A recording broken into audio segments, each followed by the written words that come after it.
انہی حالات سے گزر کر کے نکلو گے تو اللہ تبارک و تعالیٰ قوت کے ساتھ تمہیں جمع فرمائے گا.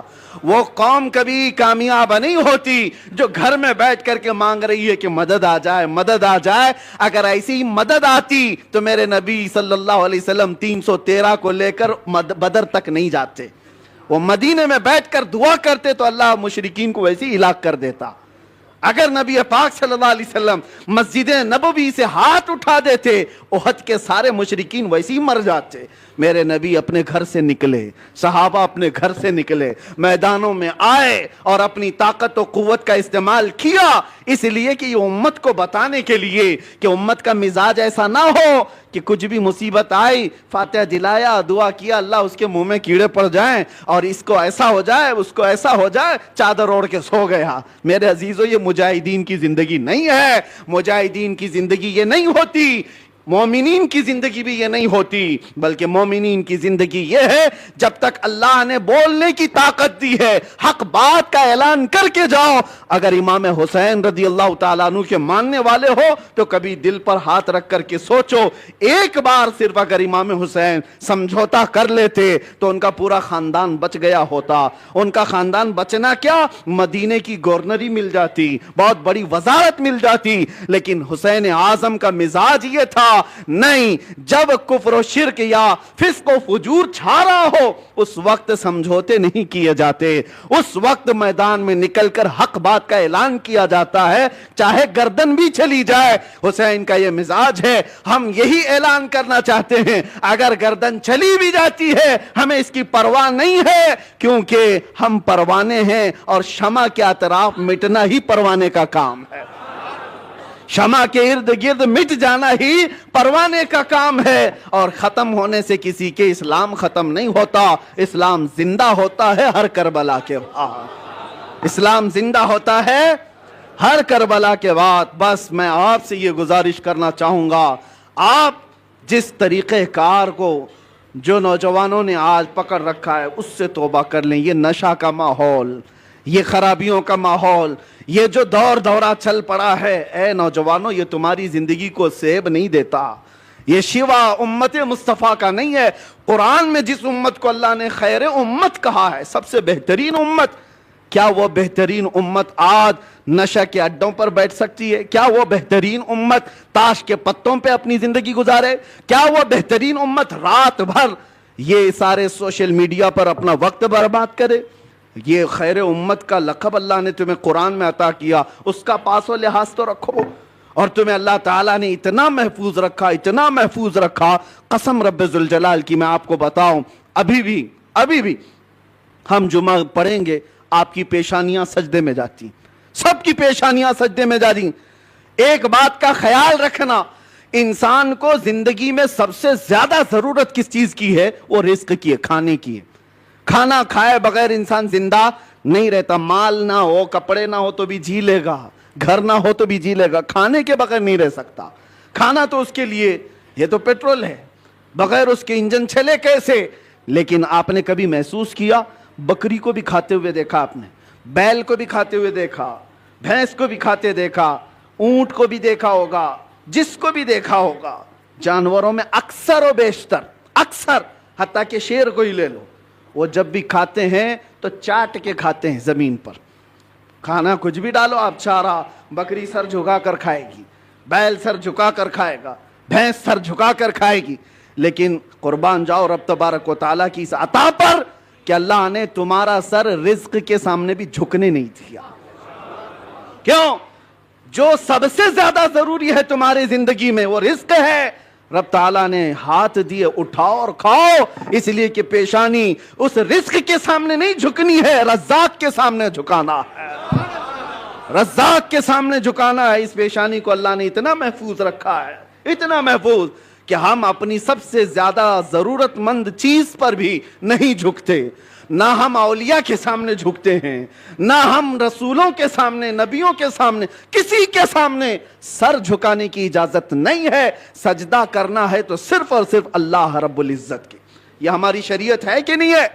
سجدہ کسی کے لیے نہیں جائز. اللہ کے نبی نے فرمایا ہے اگر سجدہ اللہ کے علاوہ کسی اور کے لیے جائز ہوتا تو اللہ تبارک و تعالیٰ سب سے پہلے اپنے نبی کو سجدہ کرنے کا حکم دیتا.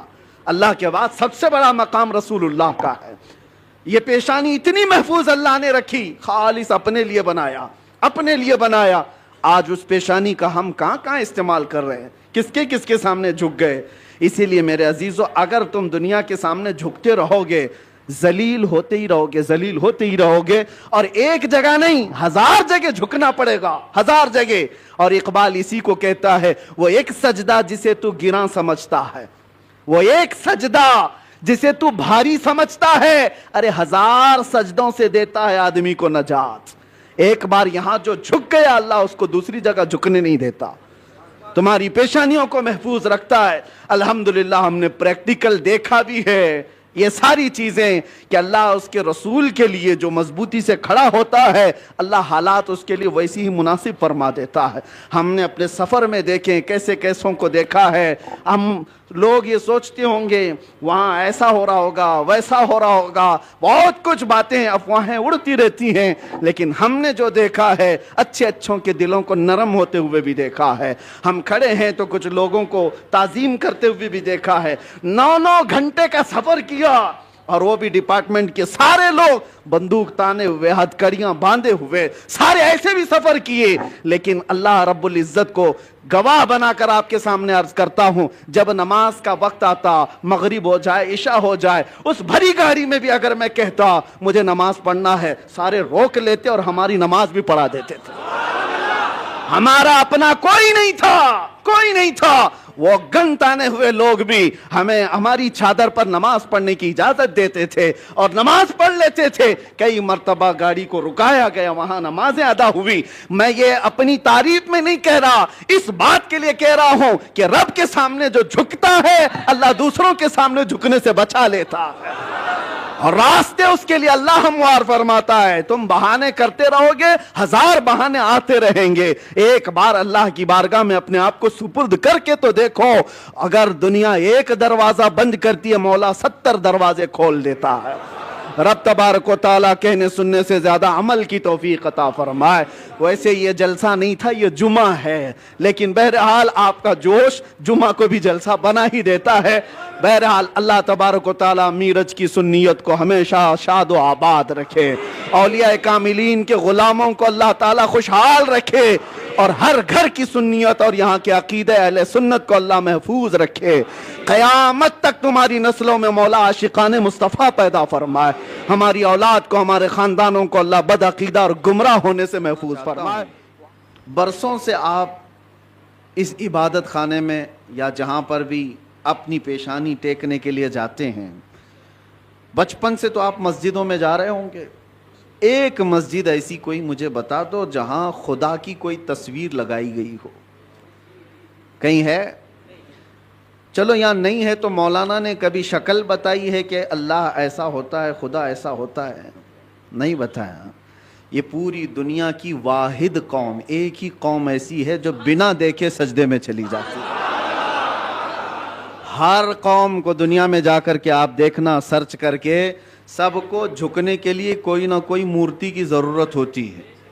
وہ سامنے دیکھتے ہیں پھر جھکتے ہیں, اور چاہے وہ کسی بھی دین میں ہو, سب نے اپنا اپنا کچھ نہ کچھ بنا رکھا ہے. عیسائی اگرچہ خدا کی عبادت کی بات کرتے ہیں, لیکن انہوں نے مریم اور حضرت عیسیٰ علیہ السلام کی بھی مورتیاں بنا لی ہیں. یہودی اگرچہ اللہ کی عبادت کی بات کرتے ہیں, لیکن نبیوں کی مورتیاں انہوں نے بھی بنا رکھی ہیں. جتنے مذاہب ہیں انہوں نے سب نے اپنی اپنی جھکنے کے لیے کچھ نہ کچھ چیزیں بنائی ہیں.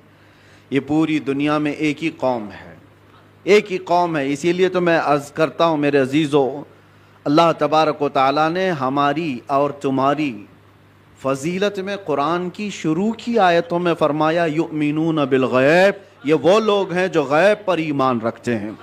آج تک ہم نے اللہ کو دیکھا نہیں, اور لوگ یہ تانا مارتے ہیں کچھ, جیسے ابھی مسئلہ چل رہا تھا کہ ہم سب نے پکارا تھا آئی لو محمد صلی اللہ علیہ وسلم, سیدنا محمد صلی اللہ علیہ وسلم.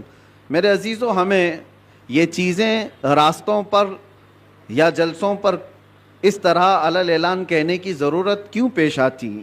جب کوئی درندہ چھیڑتا ہے تو ہمیں پھر اظہار کرنا واجب ہو جاتا ہے. اگر کوئی نہ پوچھے آپ سے تو بتانا ضروری تو ہے نہیں، لیکن جب اگر کوئی چھیڑے تو پھر ہمیں بتانا واجب ہو جاتا ہے کہ ہم اپنے نبی پاک صلی اللہ علیہ وسلم سے اپنی جان سے زیادہ محبت کرتے ہیں۔ تو کسی ایسے ہی کیڑے مکوڑے نے یہ سوال کیا تھا سوشل میڈیا پر کہ یہ مسلمانوں کو دیکھو جگہ جگہ یہ پرچم اٹھائے ہوئے ہیں کہ اپنے نبی سے محبت کرنے کی بات کرتے ہیں، ان سے ذرا پوچھو کیا انہوں نے اپنے نبی کو دیکھا ہے؟ جس سے آئی لو محمد کہہ رہے ہیں، کیا محمد صلی اللہ علیہ وسلم کو انہوں نے دیکھا ہے؟ اس ظالم کو تو میں یہ جواب دیتا ہوں، بن دیکھے جب یہ حال ہے۔ ارے دیکھتے تو بات الگ تھی، سر ہتھیلیوں پر لے کر کھڑے ہوتے ہیں، بنا دیکھے یہ حال ہے کہ ہم اپنی ماؤں کو اور اپنے باپ کو بچپن سے دیکھا ہے، باوجود اس کے ہم اپنی ماں اور باپ سے زیادہ اپنے نبی سے محبت کرتے ہیں۔ یہ اللہ تبارک و تعالیٰ کی طرف سے ہمیں عطا کیا ہوا ہے۔ میں آپ سے یہ بات کہنا چاہتا ہوں کہ دنیا اسی میں پریشان ہے کہ ایک ایسی قوم ہے نہ اپنے خدا کو دیکھی ہے نہ اپنے نبی کو دیکھی ہے، لیکن دوسروں کی بنسبت اس قوم کا حال یہ ہے، دوسروں کو پرچار کر کر کے بلانا پڑتا ہے اور یہ بنا اعلان کے جمعہ میں بھر جایا کرتے ہیں۔ آج تک کبھی جمعہ کا پوسٹر لگتا ہوا دیکھا آپ نے کہ اس مسجد میں جمعہ کی نماز ہونے والی ہے؟ بچپن سے کبھی سنا آپ نے؟ ایک اذان ہوتی ہے ساری صفیں بھر رہی، ہر مسجد کا حال ہے۔ جمعہ میں کون تمہیں دعوت دے کر بلاتا ہے؟ مؤذن صاحب گھر گھر جاتے ہیں، پوسٹر لگایا جاتا ہے، پرچار کیا جاتا ہے؟ نہیں۔ اس بات سے تو دنیا خوف زدہ ہے کہ آخر ان کو کون جمع کرتا ہے ان صفوں میں، اور صفوں میں آنے کے بعد کسی کی کوئی وی آئی پی صف نہیں ہے، جو پہلے آیا وہ پہلے بیٹھ گیا۔ وہ کسان کا بچہ بھی سامنے بیٹھ سکتا ہے، کسی غریب مزدور کا بچہ بھی پہلی صف میں بیٹھ سکتا ہے، اور بادشاہ اگر تاخیر سے آئے تو پیچھے ہی بیٹھا رہے گا۔ یہ نظام کہاں سے ہے؟ یہ آج تک ان کو کون بنا کر رکھا ہے؟ دنیا اس بات سے خوف زدہ ہے میرے عزیزو۔ یہ وہ چیزیں ہیں۔ جارج برنارڈ شاہ ایک بہت بڑا مورخ ہے انگریز، اور اس نے یہ لکھا ہے کہ بہت سارے دنیا میں ریولیوشن آئے، دنیا میں بہت سارے انقلاب آئے، بڑی بڑی شخصیتیں آئیں، جیسے مارکس کا، لینن کا، اور بھی کئی ایسے بڑے بڑے شخصیات آئی، انہوں نے دنیا کے نظام کو بدلنے کی کوششیں کی، لیکن ان کا انقلاب، ان کا ریولیوشن 100 سال سے زیادہ تک نہیں چلا۔ ان کے اپنے شاگرد جب تک تھے تب تک ان کے انقلاب میں دم تھا۔ جارج برنارڈ شاہ کہتا ہے دنیا میں ایک ہی انقلاب میں نے دیکھا ہے، 14 صدیوں کے بعد بھی آج بھی پوری طاقت کے ساتھ قائم ہے، اور وہ انقلاب ہے مکہ کی سرزمین سے اٹھا ہوا، محمد الرسول اللہ کی زبان سے لایا ہوا، اور مدینے کے بادیہ نشین بغیر چپل کے ایک لباس میں چلنے والے وہ صحابہ کا لایا ہوا انقلاب ہے۔ اور زمانہ بدلتا گیا، حکومتیں بدلتی گئی، کتنے طوفان آئے، کتنے اندھیریاں، کتنے کیا کیا آئے، لیکن اس انقلاب میں آج بھی وہ دم ہے، آج بھی وہ اثر ہے کہ ایک بار اگر ان کے نبی کو کوئی چھیڑ لے تو پوری دنیا میں یہ سڑکوں پر آ جاتے ہیں۔ یہ بات میں آپ کو اس لیے کہہ رہا ہوں، یہ جان ابھی تک باقی کیوں ہے؟ 1400 سال ہو گئے، یہ جان باقی ہے۔ آپ کو پتہ ہے، میں آپ کو بہت بڑی بات کہنے جا رہا ہوں، توجہ۔ یہ جمعہ آج تک ہمارے سلامت ہیں۔ کتنے درندے آئے اذانیں بند کرنے کے لیے، قرآن پر پابندیاں لگانے کے لیے، کیا کیا نہیں کیا۔ 1400 سال یوں ہی نہیں گزرے ہمارے۔ لوگ کہتے ہیں آج حالات خراب ہیں، اس سے بھی بڑے حالات خراب ہو کے گئے۔ چنگیز آیا، ہلاکو آیا، جنہوں نے مسلمانوں کی کھوپڑیوں سے مینار بنا دیے تھے، بغداد کی پوری سرزمین کو مسلمانوں کے خون سے لال کر دیا تھا۔ اس وقت جب اسلام نہیں رکا تو آج کے نشیڑیوں سے کیا اسلام رکے گا؟ کچھ نہیں ہونے والا ہے، لیکن حالات آئے اور گئے۔ لیکن آج تک یہ جو جان باقی ہے، کون تمہیں جمع کرتا ہے آج؟ ویسے تو مسلمان کسی کی جلدی ماننے والے نہیں، کسی کو قائد بھی نہیں مانتے۔ کوئی ہمارا ایک لیڈر ایسا ہے نہیں جو سب کو جمع کر دے، اس کے باوجود بھی ان صفوں میں کون جمع کرتا ہے؟ امام کی بھی وہ حیثیت نہیں ہے تمہیں جمع کرنے کی۔ بھائی امام کی حیثیت کو کیا ہے وہ تو ہم جانتے ہیں، ہر مسجد کا وہ بیچارہ وہ اپنے ہی گھر بار کی فکر میں ہے، لوگ اس کو خالی جمعہ اور امامت کے طور پر دیکھتے ہیں، باقی جمع کرنے کی طاقت یہ پوری وہ نہ امام کی ہے نہ مؤذن کی ہے، اور بڑے نیتا کی بھی نہیں۔ جب ان کا کوئی بڑا نیتا نہیں، کوئی بڑا قائد نہیں، تو یہ لاکھوں کی تعداد میں صفوں میں ان کو ہر جمعہ کون جمع کرتا ہے؟ اور صرف یہاں نہیں، پوری دنیا میں کون جمع کرتا ہے؟ یہ رمق، یہ دمک آج تک ان کے چہروں پر باقی کیوں ہے؟ آج پوری دنیا تمہیں آتنکواد کا ایک لیبل لگانے کے لیے کیا کیا نہیں حربے استعمال کیے، پوری میڈیا کا استعمال کیا. داڑھی دکھے تو لوگ کہیں ٹیررسٹ ہے، ٹوپی دکھے تو لوگ کہیں ٹیررسٹ ہے. سب پروپیگنڈے کے باوجود نہ ٹوپی اتری نہ داڑھی اتری. آج بھی ہے یا نہیں ہے؟ اس لیے میں بتانا یہ چاہتا ہوں کہ یہ رمق، یہ دمک، یہ جان آج تک باقی کیوں ہے؟ اس لیے کہ ہمارا رسول زندہ ہے تو دین بھی زندہ ہے. رسول زندہ ہے اور زندہ رسول کا دین قیامت تک زندہ رہنے والا ہے. ہمارے اندر جو زندگی باقی ہے نا، یہ جو رمق دمک ہے، یہ جو کچھ بھی چمک دمک ہے، صرف اس لیے کہ وہ جو نہ تھے تو کچھ نہ تھا، وہ جو نہ ہو تو کچھ نہ ہو. جان ہے وہ جہان کی اور جان ہے تو جہان ہے. وہ ہیں آج بھی ہمارے درمیان. اسی لیے اللہ کے بڑے عذابات نہیں آتے. قرآن میں اللہ نے فرمایا وَمَا كَانَ اللَّهُ لِيُعَذِّبَهُمْ وَأَنْتَ فِيهِمْ. اللہ اس قوم پر ویسا عذاب نازل نہیں کرے گا جیسے پچھلی امتوں پر کرتا تھا، اس لیے کہ ان کے بیچ میں میرا محبوب آرام فرما ہے. اب جو بات میں کہنے جا رہا تھا وہ یہ، آپ ان مسجدوں میں آئے، کبھی خدا کی تصویر نہیں دیکھی، کبھی خدا کا کوئی چہرہ، کوئی اس کا آکار نہیں دیکھا اور نہ ہی سنا ہے، اور ہم بتا بھی نہیں سکتے. جو آنکھوں میں آ گیا وہ خدا نہیں ہو سکتا. بات سمجھ کے چلو. جو نظروں میں آ گیا وہ خدا نہیں ہو سکتا. خدا کسی چیز میں سما نہیں سکتا، وہ محیط نہیں ہے. اب دوسری بات، یہاں تک تمہاری زندگی باقی ہے. دوسری ایک بات، جب بھی آپ مسجدوں میں جاتے ہیں، امام صاحب سے کیا قرات سنتے ہیں؟ فجر میں، مغرب میں، عشاء میں تو بلند آواز سے قرات ہوتی ہے، سن تو لیتے ہوں، جمعہ میں بھی ہوتی ہے. جب بھی آپ آتے ہیں رکعت باندھنے کے بعد امام جو ہے پہلے کیا پڑھتا ہے؟ الحمدللہ ہی پڑھتا ہے نا، سورہ فاتحہ ہی پڑھتا ہے، الحمدللہ رب العالمین. سب خاموشی سے سنتے ہیں، سالوں سے سنتے آ رہے ہیں، سالوں سے. تو کبھی آج تک ایک مقتدی جو امام کے پیجامے کے پیچھے تو لگا رہتا ہے، امام کی ناڑی کہاں بندھی ہے وہ تو دیکھتا رہتا ہے، امام کہاں جا رہا ہے کہاں نہیں یہ تو دیکھتا رہتا ہے، ایک بار بھی کوئی مقتدی آ کر کے نہیں کہا کہ یہ بہت پرانی ہو گئی سورہ، کوئی نہیں تو پڑھو؟ کبھی کہا کسی نے؟ بلکہ حالت یہ ہے کوئی نہیں کہتا امام سے کہ کیا مولانا ہر دن تو سورہ فاتحہ پڑھتے ہی ہو، ہر دن سورہ فاتحہ پڑھتے ہو. کوئی نہیں کہا کہ یہ پرانی ہو گئی نیا کچھ لے کے آؤ. نہیں، بلکہ اگر امام نیا کرنے کی کوشش کرے تو قوم اس کو سیدھا کر دے گی. وہی پڑھو جو میرے نبی نے پڑھا ہے، وہی پڑھو. کیوں آج تک کوئی بھی چیز جب ہم دیکھتے ہیں کنٹینیو، بریانی 4 دن کنٹینیو نہیں کھائی جا سکتی، 5 دن روز دال چاول بھی نہیں چلتا. انسان کی طبیعت ایسی ہے کہ ہر چیز اس کو بدل بدل کر کے چاہیے، نہیں چاہیے. لیکن اس میں کبھی نیا کا تصور بھی نہیں آتا. کیوں؟ ایک یہ چیز. دوسری چیز میں نے بتایا، مسجدوں میں ہمارے قرآن وہی ہے، سورہ فاتحہ سے شروع کرتا ہے امام، اس کے بعد چاہے قرآن میں کہیں سے بھی پڑھے، سورہ فاتحہ تو پڑھتا ہے. لیکن کسی مقتدی کو آج تک اس بات پر کوئی شکایت نہیں ہے. تیسری ایک اور چیز، تمہارا کلمہ کیا ہے؟ لا الہ الا اللہ محمد رسول اللہ. ایک کلمہ ہے. تمہارے باپ کا کلمہ کیا تھا؟ اور دادا کا کلمہ کیا تھا؟ پردادا کا کلمہ کیا تھا؟ صدیوں سے ایک ہی کلمہ چل رہا ہے، ایک ہی کلمہ ہے، لا الہ الا اللہ محمد رسول اللہ. یہ کلمہ کبھی آپ نے اپنے ابا سے بھی نہیں پوچھا، مولانا سے بھی نہیں پوچھا، بہت سال ہو گئے کوئی نیا کلمہ تو لاتے ہیں، تھپڑ لگے گا کہ نیا نہیں اس میں ہے، یہی پرانا ہے. بلکہ حالت یہ ہے دوسرا کوئی ڈائلاگ ہو، کوئی گانا ہو، کوئی بھی چیز ہو، 4 مہینے 6 مہینے چل سکتی ہے، سال بھر 2 سال، اس کے بعد وہ سننے کو دل نہیں کرتا.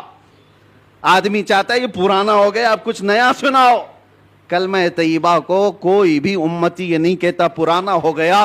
ارے 70,000 بار بھی پڑھیں تو اس میں جدت اور لذت اور آتی ہے، کبھی پرانا نہیں ہوتا.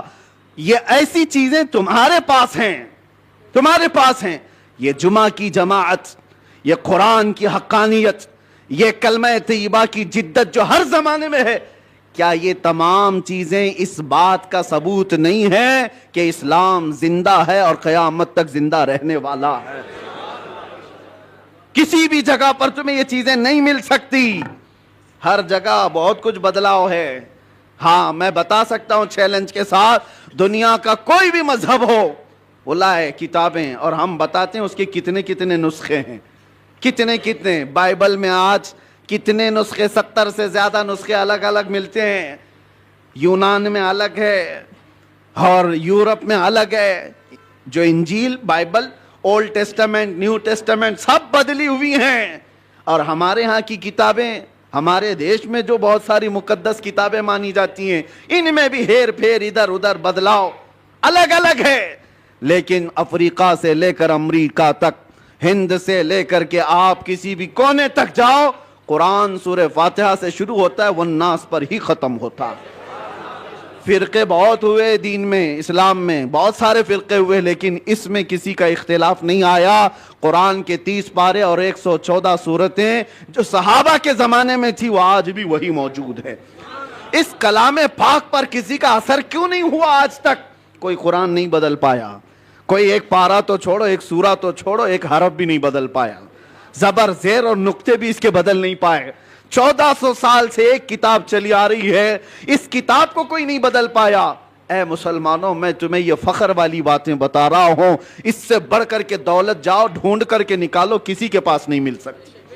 پھر تم کس بات کے مایوسی میں جیتے ہو ہمارے پاس کچھ نہیں ہے؟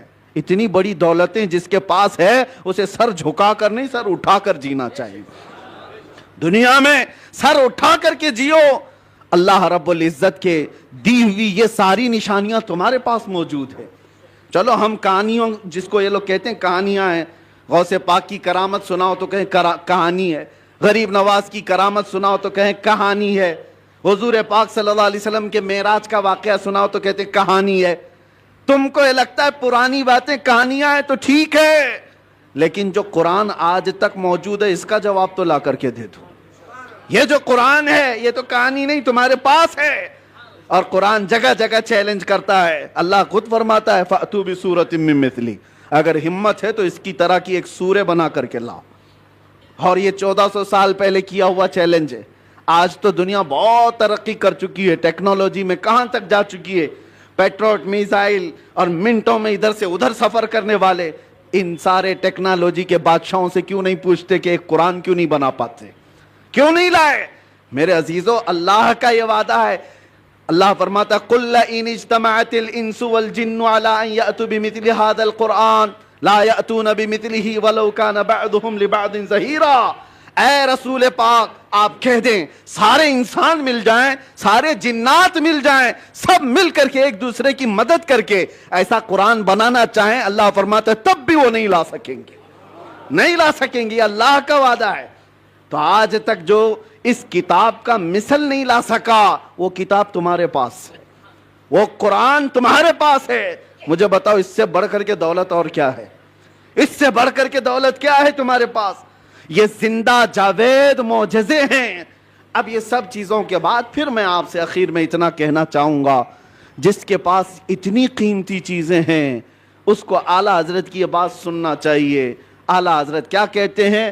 سونا پاس ہے، سونا بن ہے، سونا زہر ہے، اٹھ پیارے. 3 بار سونے کا لفظ استعمال کیا. سونا پاس ہے تیرے، اس کا مطلب کیا ہے؟ گولڈ. سونا پاس ہے، سونا بن ہے. بن کہتے ہیں جنگل کو. سونا جنگل سنا ہے نا، خالی پڑا ہوا جنگل ہے جہاں درندے ہیں، اس کو سونا جنگل کہتے ہیں. یعنی سونا پاس ہے تیرے، گولڈ پاس ہے، اور جنگل والا راج ہے. اور ایسے وقت میں سو کر کے رہنا یہ تو زہر ہے. اٹھ پیارے، ایسے وقت میں سونا زہر ہے. اٹھ پیارے. تو کہتا ہے میٹھی نیند ہے تیری متھی نرالی ہے، آنکھ سے کاجل صاف چرا لے یہاں وہ چور بلا کے ہیں، تیری گٹھری تاکی ہے اور تو نے نیند نکالی ہے. اور یہ دنیا کا حال یہ ہے، شہد دکھائے زہر پلائے. شہد دکھائے زہر پلائے قاتل ڈائن شوہر کش. 3 لفظ اعلیٰ حضرت نے کہا. یہ دنیا کیسی ہے معلوم ہے؟ یہ قاتل ہے, یہ ڈائن ہے, یہ شوہر کش ہے. ایسی عورت کے یہ 3 لقب ہے. قاتل مطلب مرڈر کرنے والی. السلام علیکم. امید کرتی ہوں آپ حضرات کو یہ بیان اچھا لگا ہوگا. بیان اچھا لگے تو ویڈیو کو لائک کریں اور چینل کو سبسکرائب کریں اور پیارا سا کمنٹ کریں اور بعد میں ملتے ہیں. اللہ حافظ.